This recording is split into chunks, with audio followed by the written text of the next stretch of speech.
साथियों नमस्कार। Teachers of Bihar के टीओबी ज्ञान में मैं आपका स्वागत करती हूँ। आज बहुत ही महत्वपूर्ण टीओबी ज्ञान लेकर के मैं आई हूँ, जिसे प्रत्येक शिक्षक को जानना बेहद ज़रूरी है और इसमें भाग लेना भी उतना ही ज़रूरी है। साथियों, आज हम चर्चा करने जा रहे हैं राष्ट्रीय पाठ्यचर्या हेतु डिजिटल सर्वेक्षण यानी दिशांक की। तो दिशांक में कैसे भाग लें इसके बारे में मैं ज़रूर बताऊंगी, लेकिन आइए उससे पहले हम लोग जानते हैं कि आखिर ये दिशांक है क्या। भारत सरकार ने 29 जुलाई 2020 को राष्ट्रीय शिक्षा नीति NEP 2020 की शुरुआत की घोषणा की, जो राष्ट्रीय पाठ्यचर्या की रूपरेखा NCF के विकास के माध्यम से शिक्षा प्रणाली की गुणवत्ता में सुधार की सिफारिश करती है। जिला परामर्श समितियों, राज्य फोकस समूहों आदि के गठन के माध्यम से राष्ट्रीय पाठ्यचर्या की रूपरेखा की प्रक्रिया शुरू की गई है। राष्ट्रीय शिक्षा नीति 2020 की अनुशंसा के आधार पर NCF निर्माण की प्रक्रिया को प्रारंभ किया जा रहा है। शिक्षा मंत्रालय, भारत सरकार तथा NCERT आप सभी हितधारकों जैसे अभिभावकों, शिक्षकों, प्रशिक्षकों, छात्रों, समुदाय आदि को इस वृहद एवं गहन सार्वजनिक परामर्श प्रक्रिया में शामिल होने हेतु और NCF निर्माण में योगदान करने हेतु आमंत्रित करते हैं। इसी के लिए एक ऑनलाइन सार्वजनिक परामर्श सर्वेक्षण के माध्यम से विभिन्न हितधारकों के विचारों को आमंत्रित करने की योजना बनाई गई है, जो राष्ट्रीय पाठ्यचर्या की रूपरेखा तैयार करने और बाद में पाठ्यक्रम, पाठ्यपुस्तकों और अन्य शिक्षण अधिगम सामग्री को डिजाइन करने के लिए बहुत ही उपयोगी और महत्वपूर्ण इनपुट को एकत्रित करने में सहायक होगा।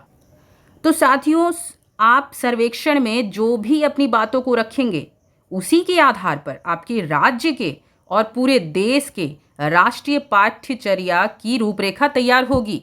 इसलिए आप सभी लोगों से टीचर्स ऑफ बिहार अपील करता है कि बस इस प्रक्रिया में ये जो सर्वेक्षण है, इसमें कुछ चंद मिनट ही लगते हैं और आप इसमें ज़रूर भाग लें, क्योंकि आपके प्रत्येक विचार और सुझाव काफ़ी महत्व रखते हैं। तो चलिए बिल्कुल ना देर करते हुए हम लोग इस प्रक्रिया को जान लेते हैं कि इस सर्वेक्षण में भाग कैसे लेते हैं। साथियों, आपको इस तरीके का मैसेज प्राप्त हुआ होगा। यदि आपको प्राप्त नहीं हुआ है तो कोई बात नहीं, डिस्क्रिप्शन बॉक्स में मैं इसका लिंक साझा जरूर कर दूंगी।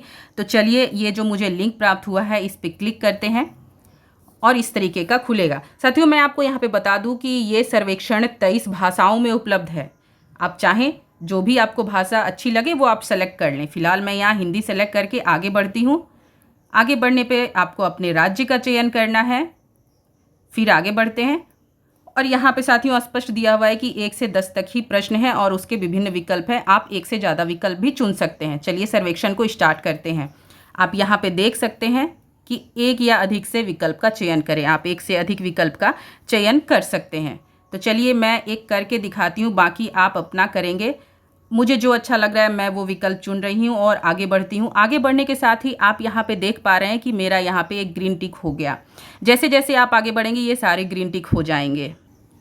साथियों देखिए, ये मेरा 10वां प्रश्न है और मैं इसे अब जमा कर रही हूँ। जमा करने के साथ ही मुझे बधाई का मैसेज आ गया। इसका मतलब मैंने सर्वेक्षण को सफलतापूर्वक कर लिया है। तो इसमें आपने देखा कि कुछ ही मिनट का समय लगता है और आपके जो सुझाव हैं वो बेहद ज़रूरी हैं। तो इस सर्वेक्षण में ज़रूर भाग लें। इसके साथ ही मैं आपको बता दूं कि अभी तक आप देख पा रहे हैं इतने राज्यों की इतने संख्या में लोगों ने भाग लिया है।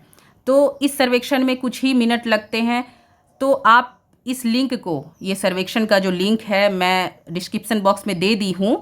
आप कृपया इस लिंक को अपने तक सीमित ना रखें, अपने साथियों, अपने समूहों में ज़रूर साझा करें, ताकि बिहार इस सर्वेक्षण में बाकी राज्यों की तुलना में भी अधिक बढ़ चढ़ कर भाग ले।